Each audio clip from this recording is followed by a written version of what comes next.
할렐루야. 153 저녁기도에 오신 여러분들을 주님의 이름으로 환영하고 축복합니다. 오늘 이 저녁 시간 새롭게 시작되어지는 10월 한 달을 바라보며 우리 같이 새 마음을 가지고 기도의 자리로 나아갔으면 좋겠습니다.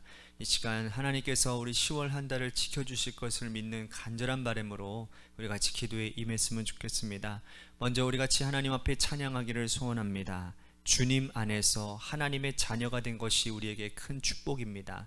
주님 안에 거한 것이 나에게 있어 가장 큰 행복입니다. 우리 같이 믿음으로 고백하는 시간이 되기를 소원하겠습니다.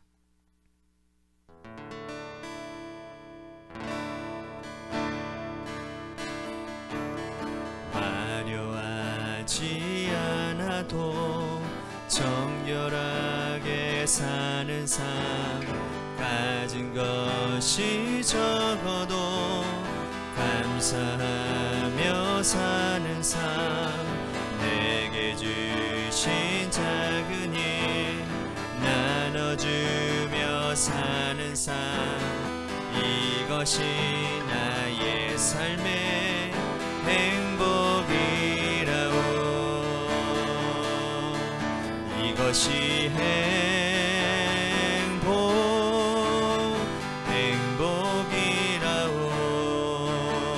세상은 알 수 없는 하나님 선물, 이것이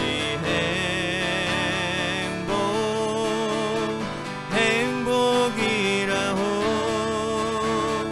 하나님의 자녀로 살아가는 것, 이것이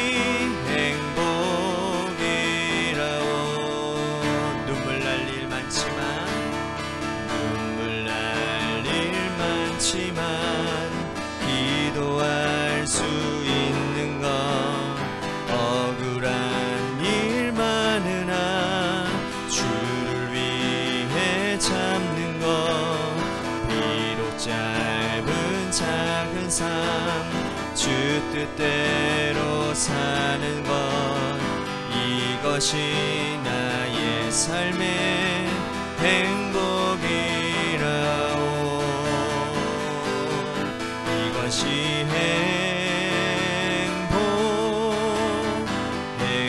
행복이라오. 세상은 알 수 없는 하나님 선물, 이것이 행복이라오. 하나님의 자녀로 살아가는 것, 이것이 행복이라오. 이것이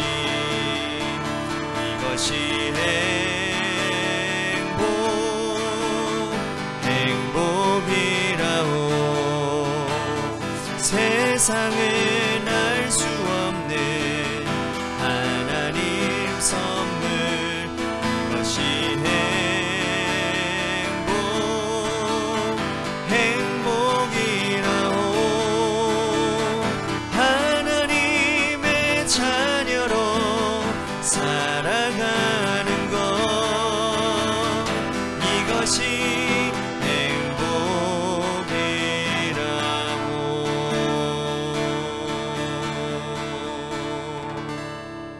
기도하겠습니다. 사랑과 은혜가 풍성하신 주님, 우리들의 삶의 자리 가운데 하나님, 우리들이 가진 것이 없다 하여, 우리 손에 들려진 것이 없다 하여 절망하고 좌절하고 낭망하는 인생을 살고 있지는 않은지, 소소한 일상 가운데서 가진 것 없는 인생이지만 그럼에도 불구하고 우리들이 하나님의 자녀가 되어 하나님께서 주신 그 모든 소소한 일들 가운데서 최선을 다해서 하나님 살아가며 그것 가운데서 하나님의 마음을 느끼며 사는 것, 이것이 우리에게 진정한 행복인 줄로 믿습니다. 하나님의 자녀답게 사는 삶을 하나님 우리들이 살아갈 수 있도록 날마다 우리 안에 솟구쳐 오르는 이 정욕을 주의 성령으로 하나님 잠재워 주시고 하나님, 육신의 정욕을 위해 사는 인생이 아니라 성령의 소욕을 따라 성령님께서 말하게 하시는 대로 성령님께서 원하시는 삶, 성령님께서 기뻐하시는 삶을 살아내는 진정한 참된 행복자가 되도록 하나님 인도해 주옵소서. 오늘 이 저녁 시간에 그것을 회복하고 또한 확인하는 시간인 줄로 믿사오니 이 저녁 시간을 사용하여 주옵소서. 사랑이 많으신 예수님 이름 받들어 간절히 축복하며 기도하옵나이다. 아멘. 오늘 이 저녁 시간에 하나님이 우리에게 주신 말씀 보도록 합니다. 데살로니가 후서 1장 1절에서 4절 말씀까지 보도록 하겠습니다. 오늘부터 다시 새롭게 시작되어지는 성경인데요. 데살로니가 후서 1장 1절에서 4절 말씀, 우리 같이 한 목소리로 다 함께 봉독하도록 하겠습니다. 시작. 바울과 실로아노와 디모데는 하나님 우리 아버지와 주 예수 그리스도 안에 있는 데살로니가인의 교회에 편지하노니, 하나님 아버지와 주 예수 그리스도로부터 은혜와 평강이 너희에게 있을지어다. 형제들아, 우리가 너희를 위하여 항상 하나님께 감사할지니 이것이 당연함은 너희의 믿음이 더욱 자라고 너희가 다 각기 서로 사랑함이 풍성함이니, 그러므로 너희가 견디고 있는 모든 박해와 환난 중에서 너희 인내와 믿음으로 말미암아 하나님의 여러 교회에서 우리가 친히 자랑하노라. 아멘. 오늘 이 저녁 시간에도 하나님의 은혜를 사모하셔서 이 자리에 오신 여러분들에게 하나님의 신령한 은혜와 축복이 함께 하시기를 바라겠습니다. 이웃끼리 아주 보잘것없는 작은 음식이라도 주고받을 때면 받는 쪽에서 반드시 해야 될 것이 있습니다. 그것은 뭡니까? 감사입니다. 감사를 하면 주는 사람을 행복하게 하고 또 나눔을 더욱 풍성하게 만들 수 있습니다.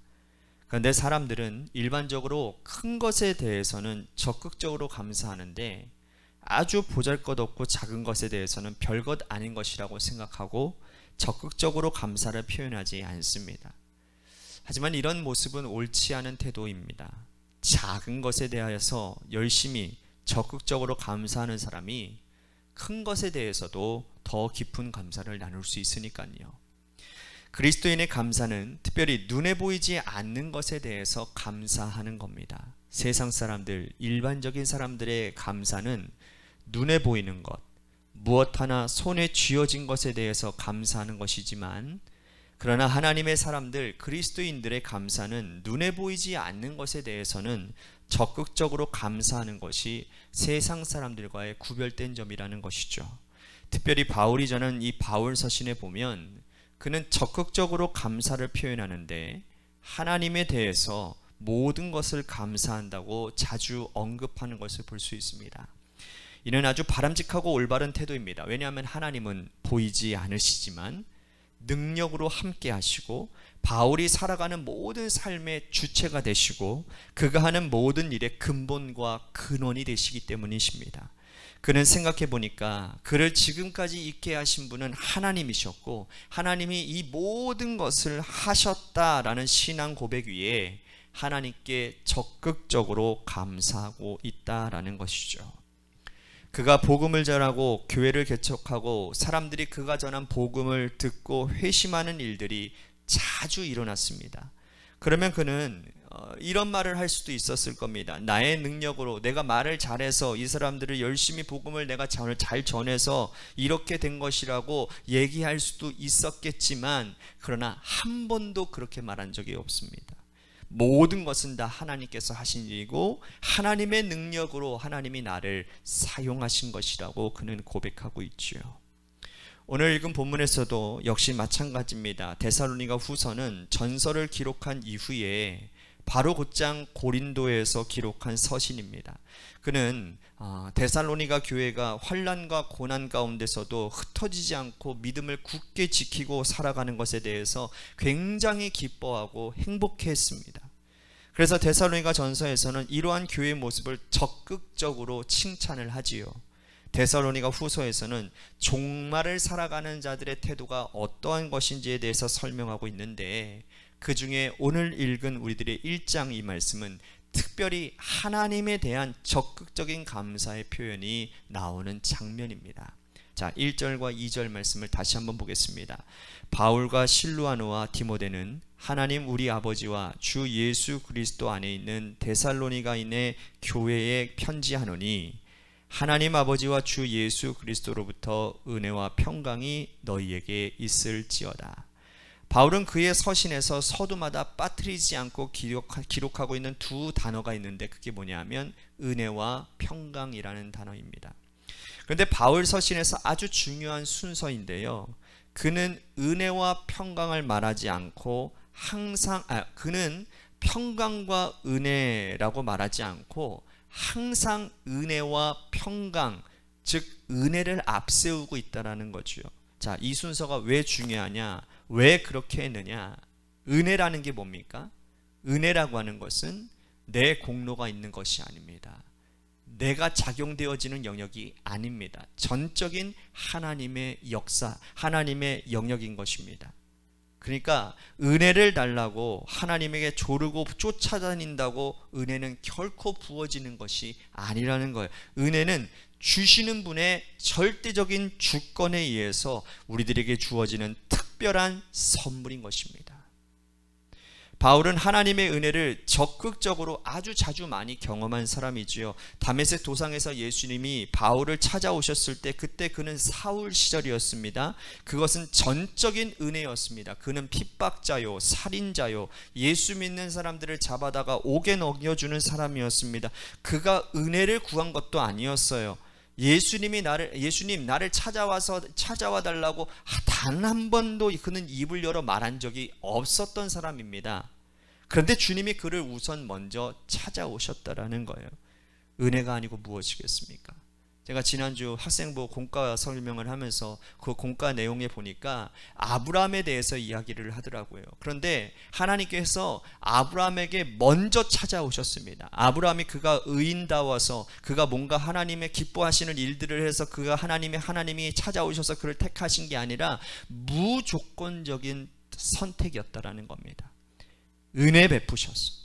아브라함을 택하셨다라는 거예요. 그의 어떤 조건이나 자격이 있어서 그를 택하신 게 아니라 하나님의 절대적인 주권하에 아브라함이라고 하는 한 사람을 택하셨다라는 거예요. 이게 바로 은혜 아닙니까? 그에게 하신 말씀, 나는 내가 박해하는 예수라 말씀하셨습니다. 주님은 그를 이방을 위한 그릇으로 이미 택정하시고 그를 찾아오셨다라는 거죠. 이것이 바로 놀라운 주님의 특별하신 은혜였다라는 겁니다. 그리고 그가 회심한 이후에 교회를 위해서 일하고자 했으나 사람들은 아무도 그를 만나러 주고 하지 않고 믿어주지도 않았습니다. 그런데 그때 바나바는 그를 믿어줍니다. 그를 데려다가 사도들에게 소개시켜 주지요. 그리고 그가 일한 곳이 없었는데 하나님은 그에게 안디옥 교회를 만나게 하셨습니다. 예수님이 그를 찾아오신 것, 바나바를 만난 것, 좋은 교회를 만난 것, 이것은 그가 원해서 된 것이 아니라 전적인 하나님의 은혜였다라는 거죠. 바울은 이 모든 것을 잘 알고 있었기 때문에 그가 기록한 서신마다 은혜와 평강, 은혜를 항상 앞장 세우고 있다라는 겁니다.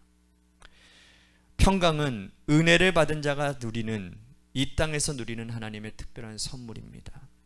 은혜를 받는 자가 누리는 것이, 내가 누리는 것이 평강이기 때문에 내가 누리는 평강을 먼저 앞장 세우지 않는 것입니다. 여러분들 우리 어떻습니까? 항상 하나님께서 나에게 부어주시는 은혜가 특별하고 값지고 놀라운데 하나님께 받은 은혜를 먼저 하나님께 감사로 구하지 않고 적극적으로 감사하지 않고 내가 누리는 평강 안에만 머물고 있지는 않습니까? 우선 먼저 하나님께서 나의 이 짧은 인생에 주신 놀라운 은혜를 매일같이 감사로 표현할 수 있게 되기를 바라겠습니다. 바울은 이어서 데살로니가 교회 성도들에게 감사를 이렇게 말을 합니다. 3절 상반절 말씀 보십시오. 형제들아, 우리가 너희를 위하여 항상 하나님께 감사할지니. 바울은 데살로니가 교회 성도들을 생각만 해도 하나님에 대해서 감사가 저절로 나왔다라는 거죠. 좀 더 구체적으로 무엇에 대해서 감사하는지를 언급하고 있습니다. 3절 하반절과 4절 말씀 보겠습니다.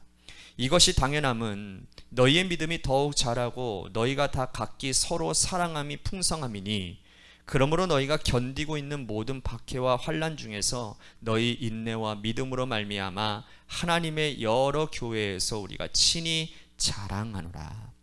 바울은 구체적으로 이 데살로니가 교회 성도들이 이렇게 했기 때문에 나는 하나님께 감사한다 라고 표현을 하는데, 어떻게? 믿음은 자랐고 사랑은 열심히 수고함으로 그것이 더 풍성해지고 인내함으로 환난을 이겨내고 있는 것에 대해서 하나님께 감사하고 있다는 겁니다. 이는 데살로니가전서 1장에서 말한 믿음의 역사와 사랑의 수고와 소망의 인내를 풀어서 설명하고 있는 겁니다. 믿음에 머물러 있지 않고 더욱더 자라고 성장하는 것, 사랑이 머물러 있지 않고 더 풍성해지는 것, 인내로 그들 앞에 놓여진 환난을 극복하고 이겨내고 있는 것, 이 모든 것을 하나님께 감사하는 것이죠. 바울은 자신의 공으로 돌리지 않습니다. 내가 너희를 이렇게 어떻게 개척했고, 내가 너희를 위해서 얼마나 수고를 많이 했고, 내가 너희들을 위해서 얼마나 많이 기도해서 너희들이 이렇게 아름답게 성장하고 자라나고 있다라는 것을 한 번도 언급한 적이 없습니다. 이것이 놀라운 바울이 하나님을 향한 감사의 표현이죠. 우리는 이 바울의 모습을 깊이 배워야 합니다. 우리가 지금까지 살아오면서 이룬 것이라고 생각하는 것들이 얼마나 많습니까? 가정이 평안하고 자녀들이 아름답고 멋지게 잘 성장하고 자라고 있고, 사업도 일터도 든든히 서고 있고, 나도 건강한데 이것이 나의 공이라고 한 번도 생각해 본 적은 없으십니까? 내가 자녀를 잘 키워서 그렇고, 사업을 열심히 잘 운영하고 일을 성실하게 잘 감당해서 그렇고, 건강관리를 잘해서 지금 이렇게 건강하다고 생각한다면 그건 하나님께 돌아갈 영광을 내가 가로채고 있는 일입니다. 모든 것 하나님께 감사하시기를 바랍니다. 하나님께서 지켜주셔서 그렇고, 하나님께서 돌보아 주셨기 때문에 자녀들이나 일터나 내 건강이 이렇게 지금까지 든든히 서 있음을 늘 감사로 고백하시면, 감사의 주체 되시는 분, 그 하나님이 우리의 감사를 받으시고, 하나님은 더 큰 영광과 은총으로 우리를 채워주시라고 믿습니다. 오늘 이 말씀을 생각하며 하나님 앞에 감사하지 못한 우리들의 교만한 모습들을 좀 하나님 앞에 내어드리고 이 시간 우리 같이 기도했으면 좋겠고요. 그래서 하나님, 내가 내 삶 가운데 나는 아무것도 아닙니다. 주님이 일하셨음을 지금까지 지켜주신 그 주님의 은혜에 감사합니다. 앞으로도 하나님의 은혜를 바라보며 하나님, 내 것 주장하지 않겠습니다. 주님만 주장하겠습니다. 우리 같이 믿음으로 결단하는 귀한 복된 시간이 되었으면 좋겠고요. 또 한 가지 우리 같이 기도할 것은 우리 교회를 위해서 기도합니다. 10월 달부터 하나님께서 새롭게 다시 시작하시는 그 놀라운 하나님의 일들을 하나님 주님께서 열매 맺는 놀라운 인애가 있도록 하나님 도와주시옵소서. 추수하는 계절 가운데 하나님 많은 열매를, 사역의 열매들을 맺는 교회가 되도록, 그래서 담임 목사를 비롯하여 장로, 권사, 집사들 모두가 다 기도로 하나 되게 하시고 사랑에 힘쓰게 하시고 정말 예배 가운데서 성령의 임재하심이 넘쳐나는 그러한 교회로 성장하도록 인도해 주시옵소서라고, 마지막으로 여러분들의 삶의 자리와 여러분들의 자녀들을 위해서 기도하시다가 이 시간 돌아가시기를 바랍니다. 노래 끝날 때까지 우리 같이 함께 기도하도록 하겠습니다. 기도하시겠습니다.